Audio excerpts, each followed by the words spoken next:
Today I'm going to compare the windshield repair kits that you can get from 3M or Permatex. I know there's another one by Permatex, similar to Permatex, but the store locally here did not carry it, but it's very similar to that one. It has a yellow piece like this, but the method is the same. So maybe it's the same company, just the one I saw online was maybe just a different color base. Anyway, I purchased the 3M one because the people at the car parts place suggest it was on sale, and they said they'd heard good things about it. So even though I had seen one similar to this one online and it looked very simple, I went with the one that was on sale because they said that they had had good results with it. So what came with this one was a baggie with the parts for this. It wasn't put together, but the parts for this were, so it had screws, the suction cups, and then these parts that screw into the top, and you had to have a screwdriver handy, which I was not at home when I was trying to do this on my daughter's car at college. So trying to find a screwdriver and put it together and made it a little bit more difficult. I should have opened it at the store and looked at it a little bit better, but it's not like you want to do that with a sales clerk standing there. It comes with this little suction thing, which I really liked, and I'll explain that with the other thing. It also came with a tube, an opening bottle. You can hear there's still some in it, and I've used it a lot, of glass resin. And it comes with a pin to get out any loose chunks. It comes with a razor blade to scrape off the thing at the back, and then it comes with this little clear plasticky thing that you can use after. I'm going to try turning off my light in here and see if it works better. It's just kind of glary. I don't know. I have the hardest time in this house finding a good place to video, but I think that works a little bit better. Okay, so that's what that looks like. And this is what the container looks like. And you can get these at any auto parts store. Okay, then the second one I bought was this Permatex Complete Repair System, and it's a one-time use, comes with one sticky round disc that sticks this to the windshield, so it's not a use more than once kind of a thing. And it comes with a syringe, so you can put pressure and evacuate air, which I thought was great. And you can see, I took some pictures of it bubbling, the bubbles, that it suctions the air out, and then you push the liquid in. So, and it also comes with a pin and a razor blade and a little plasticky thing. The resin for this one, though, comes in a little teeny squeeze tube, probably a quarter the size of a travel toothpaste. Maybe, you know what, it's like the one-time toothpaste you get on a plane or at a hotel. Just teeny little tube, and I should have kept the tube, but it was empty the first use, and it was frustrating, so I threw it away. So, if you have a spider crack in your windshield, just a little chip or a smaller crack, the cracks don't extend beyond about that big, this repair system would be the best for you because it sucks the air out of all those little cracks and forces the resin into those cracks. However, if the cracks are a little bit longer or extend beyond that big of a hole, or a little bit beyond that hole, the furthest it got was about that far, about the length of my fingernail out. I had longer cracks on it because I didn't repair it early enough. And so, if your crack is longer than, the size of maybe your pointer fingernail, a little bit shorter than that one because it's longer, then don't use this one. This one is if, oops, this one is if you have smaller cracks. But there's positives and negatives with both. So, this one works great for that. But if they're longer, you can't reuse this. If the resin doesn't go in out far enough, then you've got a circle that's done in the center, and then the spiral cracks go out from that, and they are not done. This one, on the other hand, I used on a spider crack one that didn't have the longer cracks, and it created the cracks to be longer, and I'll tell you why. This one goes on with sticky and uses suction from the what is that called? Syringe.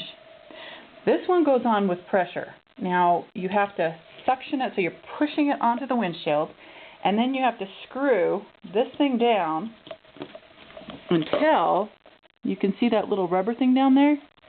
Okay, see now it's kind of stuck because the resin's made it stick, and this is why I was frustrated with this one. You have to screw this down, which I can't without a pliers at this point, but you can see there's a little thingy that comes down, right?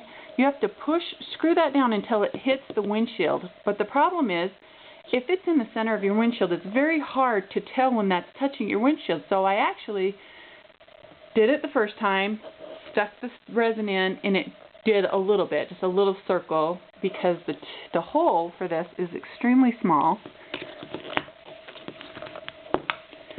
So there's this little hole, and because you're putting pressure on it, it doesn't allow, so you can see it's rubber, right? I'm pushing on it.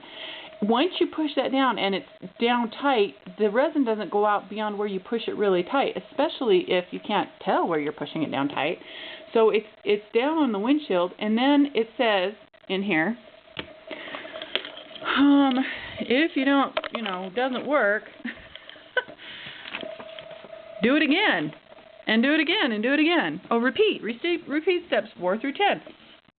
So on her car, I had to put this on about 10 different times, and I kept cracking it further and then trying to repair it further because the pressure from this little thing kept causing the crack to go further, and it wouldn't let the resin go any further in the crack because it doesn't have any suction to suction out the air bubbles, and there was nowhere for them to go except to crack the windshield further and push it further.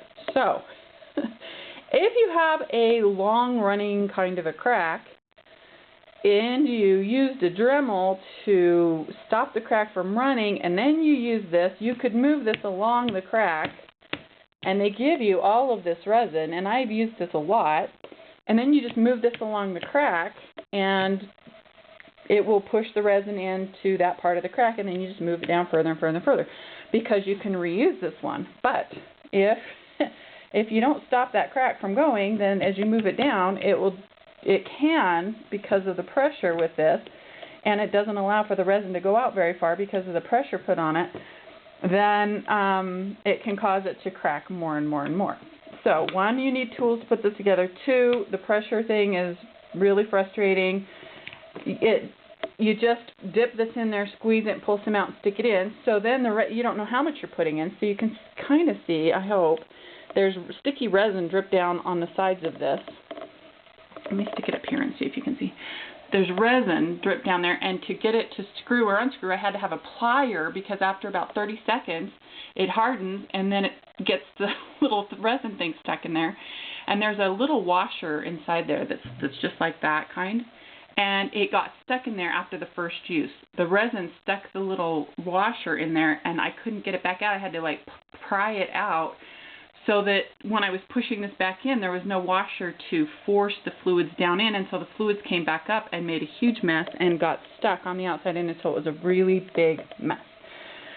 So I would suggest, this is what I would do in the future. I liked this one because it came with the resin and it came with this, so that if I was using this one in the future, I could add more, which I actually did. So I put this in, did what it says. You put you squeeze the resin that comes in the tube inside of this, and then you, first you put it on, suction the air out, so you pull it back, and it has these little lock mechanisms, so you pull it back, and then it puts pressure on it for about 10 minutes. You can see there's little notches, so you pull it back to that notch and let the suction happen for about 10 minutes. Then you take this out, you put some resin in, squeeze a little tube of resin in, and it took the whole bottle of resin, and there was none left over. As it said at the end, it says, use this and this plastic thing to stick it over at the end so that it covers, any more of the top, and it makes it more flush. But I had no more resin at that point to do that because all of the resin squeezed in there, and I don't know if there was air bubbles in my tube, and I just didn't get enough. because I couldn't tell that any had come out when I was putting it in. So that was a problem with this one. I squeezed the little resin thing in, and then I looked and there was no resin in it, and I couldn't tell if there was any in that until I put this on and then pushed it down. So then what you do is you push it on, and then you pull this thing out all the way first, and then you push it down until it's locked in into this locking thing. So the first time you pull it all the way up until it locks in this bottom one, and then you take the thing out, put the resin in, and then push it down until it gets stuck into this one. And then this little clip, so you pull it up and then you twist it until that part, you can see there's that, and then you just have to twist it so it gets stuck on that little metal thing. So that was kind of flimsy, but it was more effective for just the one kind of chip spider crack. And this is stuck on with a two-sided sticky rubber gasket kind of a thing. But they only give you one, so if you misplace it, you're hosed. You have to go buy another one. I really think they would do better if they gave you a couple. And that way you could then move this and do another crack or seam. To see the results of both cars, check out my blog, thesecretisgratitude.com, and you can see the pictures I took.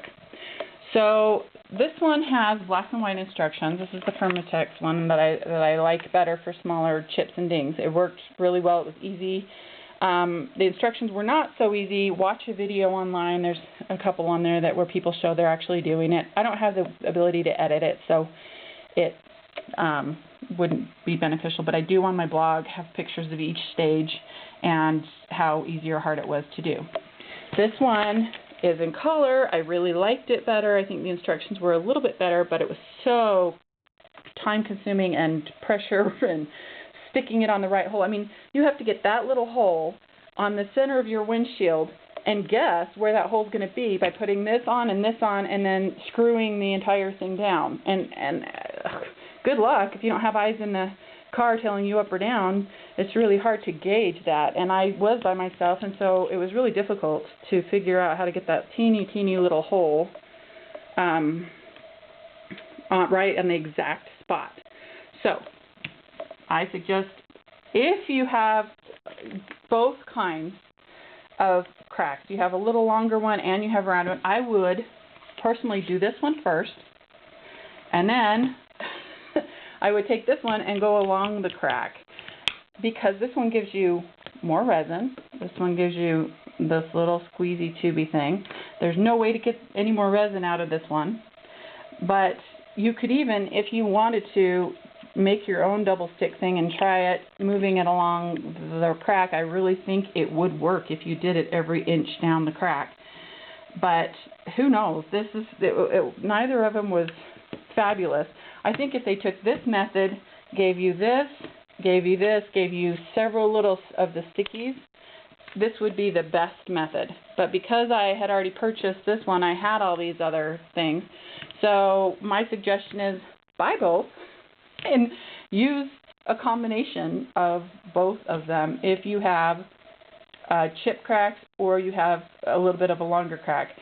I would make my own double-sided sticky with this one as well so that I could move it up and down. Or you do the main crack with this one and then take this one and move it up and down along the crack, but use these parts from the other one. It's just difficult with this one because I did make two of the cracks go further on the one car that didn't have longer cracks on it because of the pressure. So I don't know if that's even helpful, but I would go with this one, this Permatex one, if it's just a ding or chip or very small cracks, because it did go out about an inch on both sides of the original spider chip crack. Hope that helps.